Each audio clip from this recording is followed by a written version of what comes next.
Hello बच्चों, नमस्कार। एक बार फिर से स्वागत है मेरे यूट्यूब चैनल में। और एक बार फिर से हम आपके लिए केमिस्ट्री का टॉप 10 इंपॉर्टेंट क्वेश्चन लेकर आ गए हैं।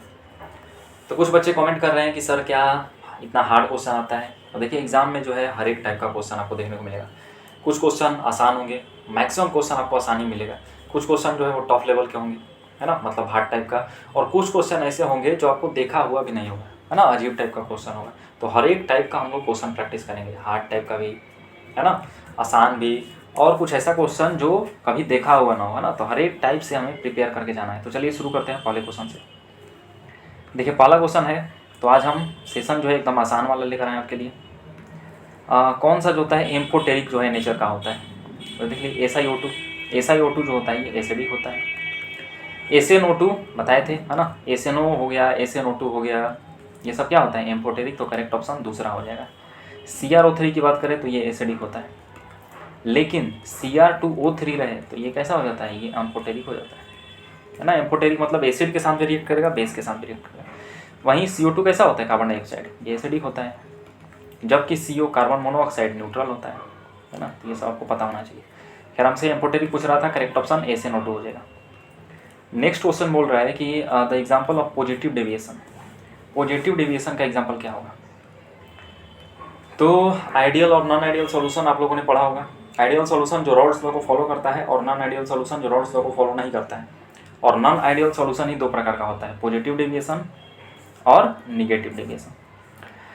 तो इसका ट्रिक होता है ना, एग्जाम्पल निकालने का ट्रिक होता है। तो हम आपको ट्रिक देते हैं, उसको ध्यान रखिएगा। देखिए, CCl4 कार्बन टेट्राक्लोराइड के साथ जो होता है कुछ लगा रहता है, पॉजिटिव डेविएशन। CHCl3 क्लोरोफॉर्म के साथ जो होता है कुछ लगा है, निगेटिव डेविएशन। इसके साथ बेंजीन के साथ अगर कुछ लगा है, पॉजिटिव डेविएशन। एसिड के साथ जो होता है कुछ लगा है, निगेटिव डेविएशन। मैक्सिमम जो है केस में आपका क्वेश्चन इससे हो जाएगा।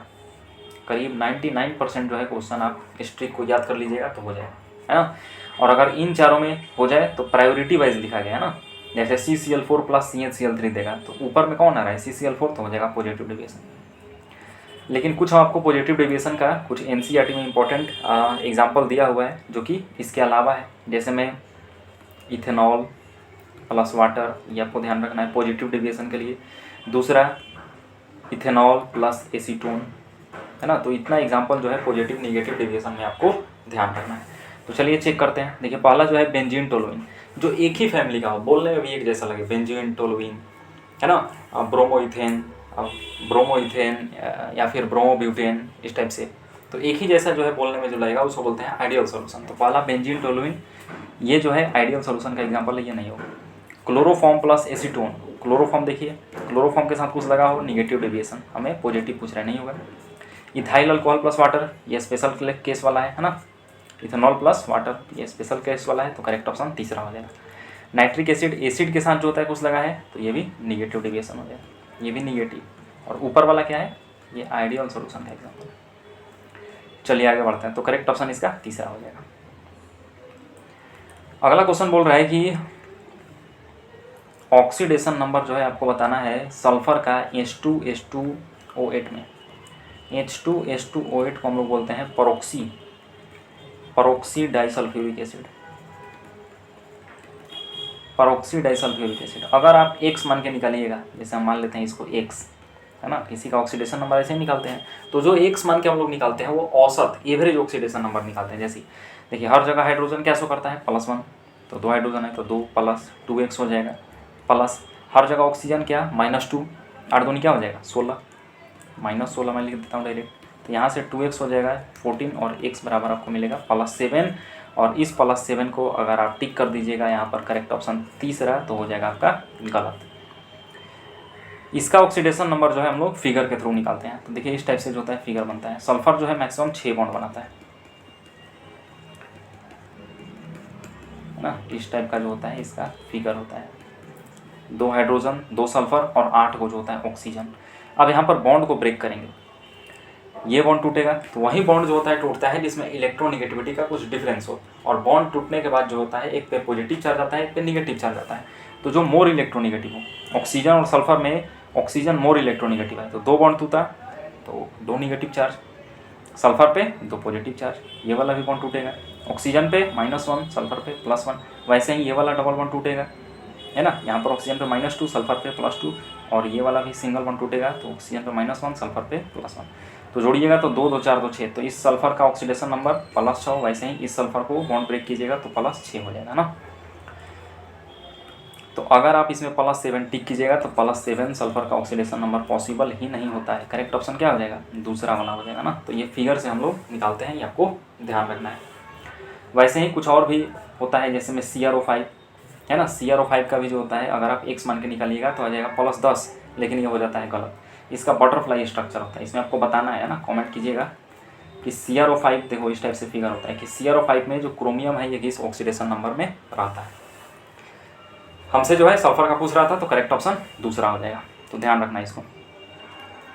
अगला क्वेश्चन है कि the number of radial node 3s और 2p में। देखिए नोड जो है वैसा पोजीशन होता है जहाँ पर इलेक्ट्रॉन के पाने का चांस बहुत कम होता है ना।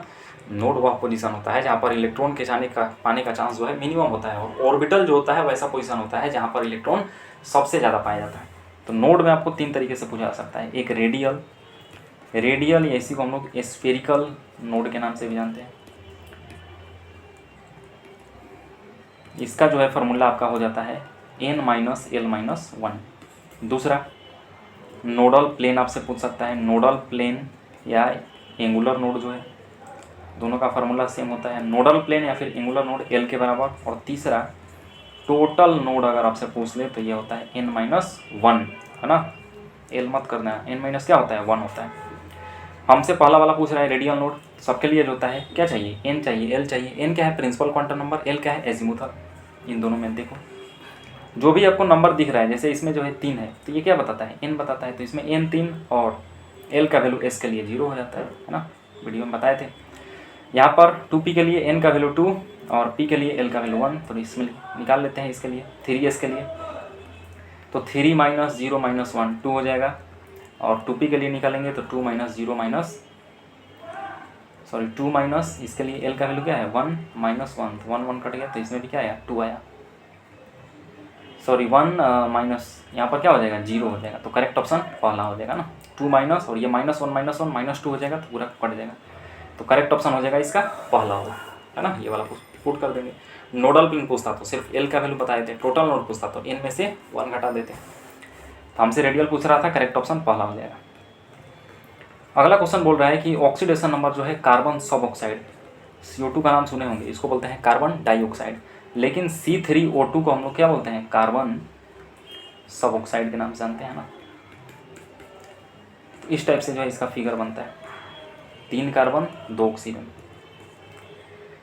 अब बॉन्ड को ब्रेक करेंगे, है ना, इलेक्ट्रोनिगेटिविटी डिफरेंस जिसमें है वो बॉन्ड टूटेगा। देखिए यहाँ पर ऑक्सीजन का जो है मोर इलेक्ट्रोनिगेटिव होता है कार्बन से, तो ये 2 बॉन्ड टूटा, तो इस पर -2 और इस पर +2। अब देखिए यहाँ भी कार्बन है, यहाँ भी कार्बन है, तो ये बीच वाला बॉन्ड जो है ये नहीं टूटेगा, है ना। यहाँ भी कार्बन, यहाँ भी कार्बन, ये भी नहीं टूटेगा, मतलब ये साइड वाला किनारे वाला टूटेगा। तो ये 2 बॉन्ड टूटा, तो इस पर 2 माइनस और इस पर 2 पॉजिटिव। तो कार्बन का ऑक्सीडेशन नंबर कितना आ रहा है? +2। इसका क्या है? इस पर तो कुछ नहीं आ रहा है, तो ये 0 में हो जाएगा, और ये इस पर +2, तो +2 0 +2 करेक्ट ऑप्शन पहला हो जाएगा ना। तो कुछ कुछ ऐसे स्ट्रक्चर होते हैं जिनका ऑक्सीडेशन नंबर हम लोग फिगर के थ्रू ही बनाते हैं। तो इसमें हम आपको 3 फिगर बता दिए, इतना का ध्यान रखना। एक आपको और हम बताए थे Br3O8, उसमें भी आपको ध्यान रखना है। चलिए अगले क्वेश्चन पे चलते हैं। अगला क्वेश्चन बोल रहा है कि हैबिटेशन ऑफ आयोडीन का हैबिटेशन आपको बताना है ICl2+। निकाल लेंगे, है ना, टेक्निक हम लोग सीख चुके हैं। आयोडीन का जो है वैलेंसी इलेक्ट्रॉन कितना होता है? 7, पॉजिटिव चार्ज लगा है तो घट जाएगा 1 पॉजिटिव चार्ज, तो हो जाएगा 6 माइनस, फिर क्या करते हैं, ये जो साइड एटम है इसका शेयरिंग इलेक्ट्रॉन, तो 1 क्लोरीन 1 इलेक्ट्रॉन को शेयर करता है, तो 2 क्लोरीन 2 बराबर 6 - 2 4, जो भी नंबर आता है 2 से भाग देंगे, तो यहाँ से 2 आ जाएगा, ये हमें बताएगा लोन पेयर। तो बॉन्ड पेयर लोन पेयर देख लेंगे, बॉन्ड पेयर कहाँ से पता चलेगा? ये नंबर कितना है 2, तो बॉन्ड पेयर लोन पेयर निकाल लिए 2 2 2 4 4 के लिए हैबिटेशन sp3, करेक्ट ऑप्शन दूसरा हो जाएगा। अगर मान लो ज्योमेट्री पूछ ले तो 4 अगर आता है sp3 तो उसके लिए ज्योमेट्री क्या हो जाता है? टेट्राहेड्रल। और अगर मान लो शेप पूछ ले तो 2 बॉन्ड पेयर 2 लोन पेयर का रहता है केस, तो शेप कैसा हो जाता है? एंगुलर बोल सकते हैं, बेंट बोल सकते हैं, या फिर वी शेप, तो इसको ध्यान रखना है। चलिए अगले क्वेश्चन पे चलते हैं। अगला क्वेश्चन बोल रहा है कि the substance which can be separated by steam distillation. कौन सा जो है सब्सटेंस को स्टीम डिस्टिलेशन से सेपरेट कर सकते हैं? वे पदार्थ जिन्हें भाप आसवन द्वारा मतलब सेपरेट किया जाता है, बताइए। तो स्टीम डिस्टिलेशन में क्या होता है, इसमें स्टीम वोलेटाइल होना चाहिए और इनसोल्युबल होना चाहिए वाटर के साथ, पहला ऑप्शन हो जाएगा, है ना। स्टीम डिस्टिलेशन के थ्रू वैसे सब्सटेंस को सेपरेट किया जाता है जो कि गर्म करने पर, वोलेटाइल करने का मतलब क्या है, भाप बन जाए।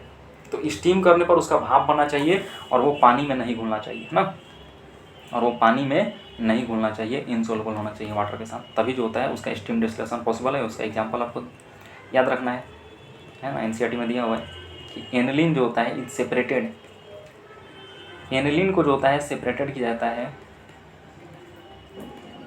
एनिलीन वाटर से, है ना। एनिलीन को जो होता है सेपरेट किया जाता है एनिलीन वाटर से बाई इसी के दौरान ना स्टीम डिस्टिलेशन के थ्रू।